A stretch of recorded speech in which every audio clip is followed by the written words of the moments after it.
Assalamualaikum warahmatullahi wabarakatuh. Di sini saya akan menceritakan tentang buku yang berjudul Marriage Culture Dynamics of Tionghoa, Tamambalo Dayak and Malay Sambas and Kalimantan Barat. Yaitu saya akan bercerita tentang pernikahan adat Dayak Banuaka Tamambalo. Pernikahan berkenaan dengan arti dan tujuannya, masyarakat tradisional Dayak Banuaka Tamambalo menganggap pernikahan itu sangat penting. Pernikahan adat Dayak Banuaka Tamambalo ini dilaksanakan dengan adat tradisional yang berpuncak pada upacara sejarahan. Sejarahan artinya mengikat dua orang menjadi perkawinan yang sah menurut suku Tamambalo dan diakui oleh masyarakatnya. Terkait dengan pernikahan adat suku Dayak Tamambalo ini memiliki beberapa persyaratan dan prosedur, yaitu adanya keterlibatan aktif keluarga dalam proses upacara untuk menjunjung tinggi kehormatan. Pernikahan adat membutuhkan pengukuhan melalui upacara sejarahan, adanya sepasang laki-laki dan perempuan, mewarisi darah yang perawanan sebagai calon pengantin menurut strata sosial masyarakat. Pernikahan boleh berpanjang dan tidak terpisahkan karena suatu masalah dan perceraian. Tidak pernah memiliki taraf hidup yang baik serta moral dan terhormat dalam komunitas adat. Yang itu bukan janda, selanjutnya itu bukan janda atau duda. Terus merayakan upacara adat sejarahan setelah matahari terbenam kulminasi itu dilarang karena diyakini akan membuat rumah tangga pasangan tersebut tidak baik atau tidak harmonis. Upacara sejarahan ini baiknya dilakukan pada pagi hari, yaitu pada pukul 8 sampai pukul 10. Pernikahan adat sebagai pilar budaya yang masih ada dan berakar pada masyarakat adat. Perkawinan adat sejarahan memegang peranan penting, yaitu sebagai tanda untuk seluruh keluarga agar mereka menerima pasangan baru dalam keluarga, sebagai tanda nenek moyang, yaitu yang akan adanya kedatangan keluarga baru dan minta restu mereka sebagai bentuk penghormatan terhadap roh yang masih dipertahankan. Pandangan ini secara khusus bersumber dari kepercayaan adat reinkarnasi dan dinamisme. Terdapat alat-alat yang digunakan pada saat prosesi upacara sejarahan, yaitu gong, gambang, pinang tutu, batu kasap atau batu asah, mandau, mangkok keke atau panuan baras, mangkok keke atau panuan inyak tanuan, mangkok keke atau panuan jara tangan, pinggang keke, katle atau panuan suling baram, tali barang tanah, manik asa atau manik suri, talang tanjung, sari atau kurah aras, dan alat lainnya yang dipakai dalam prosesi ini. Terdapat juga prosedur mantat araingge, yaitu siang hari pertama di Sipanait itu disambut dengan minuman pulut dan kalame. Pada malam hari itu hiburan yang sopan. Itu pas hari keduanya adalah upacara sejarahan. Pada malam harinya yang keempat pada malam harinya jantang tali dan hiburan. Yang kelima itu hari ketiga itu para tamunya datang. Terdapat juga tata cara mantat panyonyo, yaitu yang pertama pada hari pertama Sipanait pada sore hari pengantin pria atau babaka membawa daun soron atau pulut dan kalame, kambut tambayang, dan dibawa ke bilik biring api dan diletakkan di dekat daun soron pengantin wanita. Malam hari daun soron disajikan di depan pengantin pria dan wanita, lalu dibawa ke kamar tidur mereka, kemudian keduanya berbaring di tempat tidur. Selanjutnya daun soron dikupas untuk acara jantang tuli, dan hari berikutnya malam yang sopan atau hiburan. Acara ini bisa berlangsung selama 2-3 hari. Selanjutnya itu ada upacara sejarahan.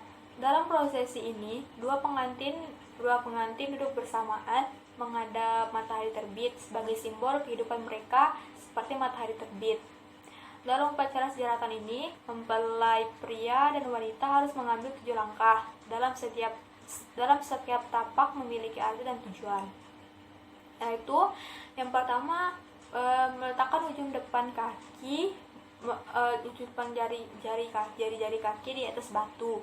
Kehidupan keluarga, yaitu yang bermakna kehidupan keluarga pengantin wanita dan pria dibangun berdasarkan tentang cinta dan atas persetujuan kedua orang tua mereka serta saling menjaga seumur hidup. Terus mengoleskan minyak goreng di pangkal leher depan seperti minyak murni yang bermakna hidup mereka murni, panjang umur dan mulus tanpa adanya rintangan.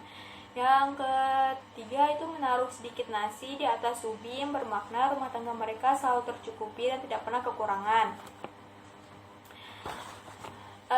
Yang keempat itu ikat gelang manik yang disertakan pergelangan yang diletakkan di sekitar pergelangan tangan mulai dari tangan kanan. Ikatan ini merupakan simbol masuknya mereka sebagai keluarga baru. Yang kelima itu menggigit tangkin atau mandau yang bermakna itu hati mereka tidak mudah menyerah dan ketajaman lidahnya hanya untuk berkata kebenaran dan keadilan serta berkata yang sopan kepada siapapun. Karena yang ketujuh yaitu memberi makanan, menyajikan minuman. Terdapat juga nasihat pedoman yaitu bara nangis sejarahan. Penyampaian ini melalui lisan sastra yaitu lagu.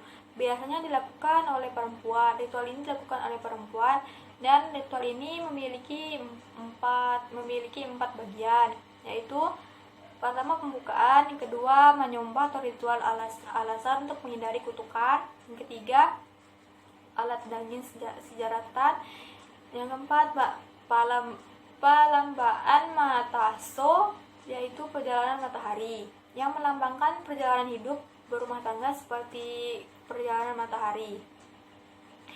Itu ada upacara penutupan. Upacara penutupan ini dilakukan dengan menari sambil meminum tuak dan memakan kalame atau pulketan.